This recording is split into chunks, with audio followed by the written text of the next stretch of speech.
유대 사람들은 그날이 유월절 준비일이므로 안식일에 시체들을 십자가에 그냥 두지 않으려고 그 시체의 다리를 꺾어서 치워달라고 빌라도에게 요청하였다. 그 안식일은 큰 날이었기 때문이다. 그래서 병사들이 가서 먼저 예수와 함께 십자가에 달린 한 사람의 다리와 또 다른 한 사람의 다리를 꺾고 나서 예수께 와서는 그가 이미 죽으신 것을 보고서 다리를 꺾지 않았다. 그러나 병사들 가운데 하나가 창으로 그 옆구리를 찌르니 곧 피와 물이 흘러나왔다. 이것은 목격자가 증언한 것이다. 그래서 그의 증언은 참되다. 그는 자기의 말이 진실하다는 것을 알고 있다. 그는 여러분도 믿게 하려고 증언한 것이다. 일이 이렇게 된 것은 그의 뼈가 하나도 부러지지 않을 것이다 한 성경 말씀이 이루어지게 하려는 것이다. 그들은 자기들이 찌른 사람을 쳐다볼 것이다 한 말씀도 있다. 그 뒤에 아리마대 사람 요셉이 예수의 시신을 거두게 하여 달라고 빌라도에게 청하였다. 그는 예수의 제자인데 유대 사람이 무서워서 그것을 숨기고 있었다. 빌라도가 허락하니 그는 가서 예수의 시신을 내렸다. 또 전에 예수를 밤중에 찾아갔던 니고데모도 모략에 침향을 섞은 것을 100근쯤 가지고 왔다. 그들은 예수의 시신을 모셔다가 유대 사람의 장례 풍속대로 향료와 함께 삼배로 감았다. 예수가 십자가에 달리신 곳에 동산이 있었는데 그 동산에는 아직 사람을 장사한 일이 없는 새 무덤이 하나 있었다. 그날은 유대 사람이 안식일을 준비하는 날이고 또 무덤이 가까이 있었기 때문에 그들은 예수를 거기에 모셨다. 아멘. 4월 16일 토요일 오늘의 매일 성경 본문 말씀은 요한복음 19장 31절로 42절까지의 말씀입니다. 예수님께서 죽으신 시간은 오후 3시 정도입니다. 그리고 유대인들은 오후 6시에 시작될 안식일의 준비를 위하여서 십자가에서 시체를 내리고자 했습니다.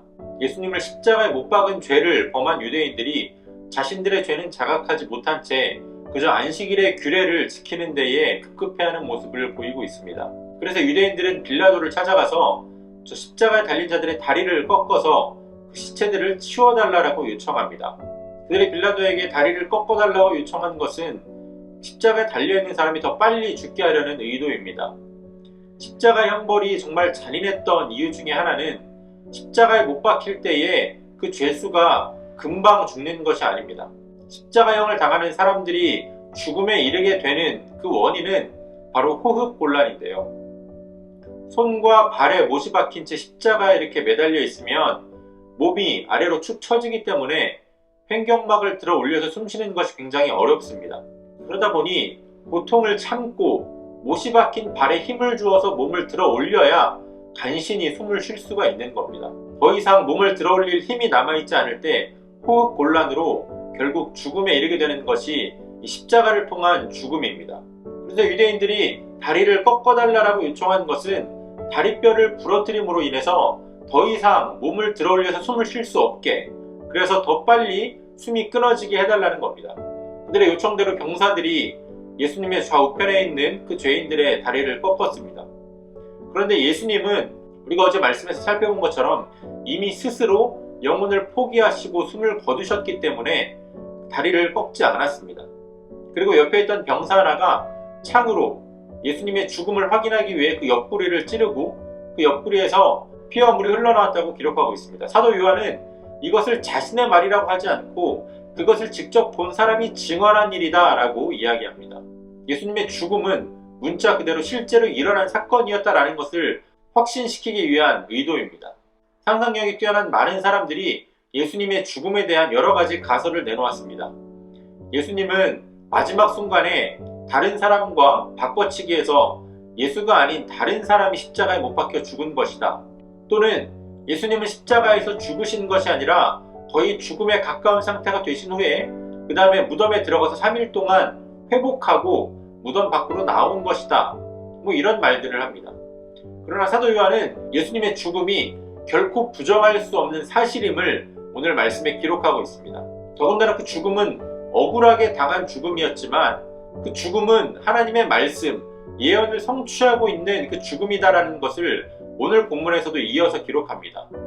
그 다리에 뼈가 부러지지 않은 것도 그렇고 또 다른 병사가 예수님을 창으로 찔른 것도 다 말씀의 성취다 라고 사도 요한은 기록합니다. 이 예수님의 죽음, 이 십자가에 대한 요한의 관점, 말씀과 언약의 성취라고 하는 이 관점은 우리로 하여금 예수님이 이 구약 성경에서부터 약속되어졌던 메시아이시며 또 자신을 완벽한 희생 제물로 드려서 온전한 제사를 드리심으로 온 세상을 위한 구속 사역을 하나님께서 이루셨다라는 사실을 확신하게 합니다.